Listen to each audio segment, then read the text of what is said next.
अरहन्ताणं नमो अरहन्ताणं नमो अरहन्ताणं नमो अरहन्ताणं नमो अरहन्ताणं नमो अरहन्ताणं।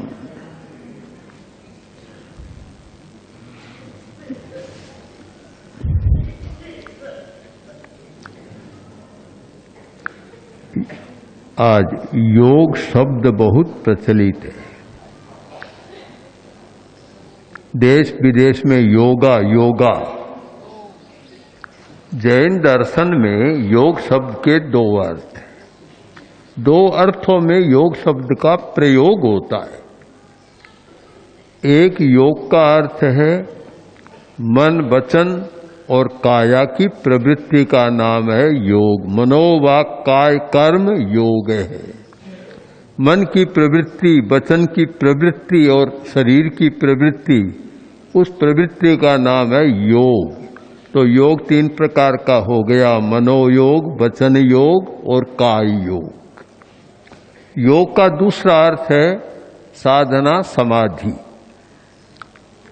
यानी आत्मा मन सबको एकामेक कर देना, लीन कर देना मन को आत्मा में, उसका नाम है योग। एक साधना परक है, एक तत्व परक है।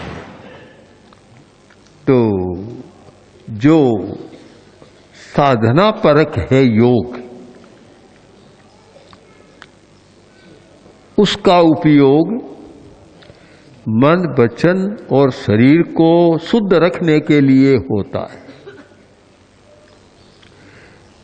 शरीर है और शरीर में व्याधियां होती है, रोग उत्पन्न होते हैं, और जब रोग होते हैं तो चिकित्सा भी होती है और दवाइयां भी ली जाती है।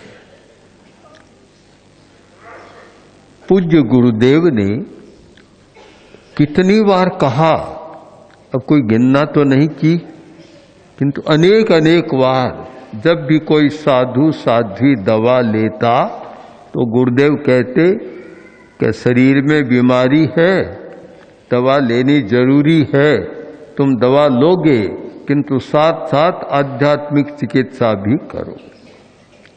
कोई दवा की चिकित्सा मत करो, साथ में आध्यात्मिक चिकित्सा करो। अभी आध्यात्मिक चिकित्सा का मर्म बहुत कम लोग समझते हैं, और समझते हैं वे भी शायद प्रयोग कम कर रहे हैं। अगर उसके साथ करें तो बहुत लाभ हो सकता है। आजकल वैज्ञानिक भी कुछ प्रयोग कर रहे हैं। रोगी आदमियों के दो ग्रुप बना देते हैं, एक तो एक्सपेरिमेंटल ग्रुप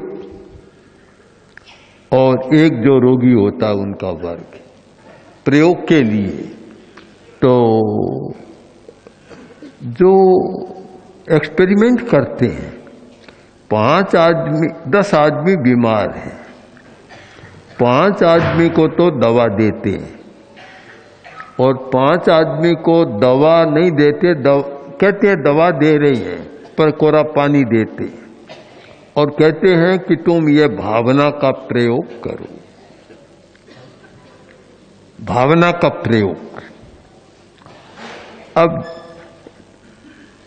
रिजल्ट ये आता है कि 1 महीने के बाद या 10-20 दिन के बाद ये होता है कि जिनको दवा दी जा रही है वे तो 50% ठीक मुश्किल से हो रही हैं। जिनको कोई दवा नहीं दी जा रही है और केवल कि मैं भावना में भी मैं स्वस्थ हो रहा हूँ, पानी पी रहे हैं कोरा किंतु मैं स्वस्थ हो रहा हूँ, इसका प्रयोग करते हैं, वे बहुत जल्दी ठीक हो जाते हैं। हमारे चिंतन में, हमारी भावना में, हमारे भावों में एक शक्ति है, वे रसायन पैदा करते हैं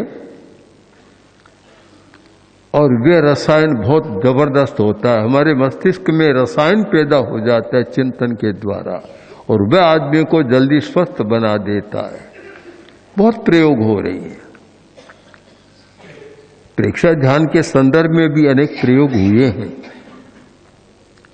ऐसे व्यक्ति हैं कि जिनके कैंसर था, भावना के ये सारे प्रयोग किए, आज वे बिल्कुल स्वस्थ और बहुत अच्छा काम कर रहा है।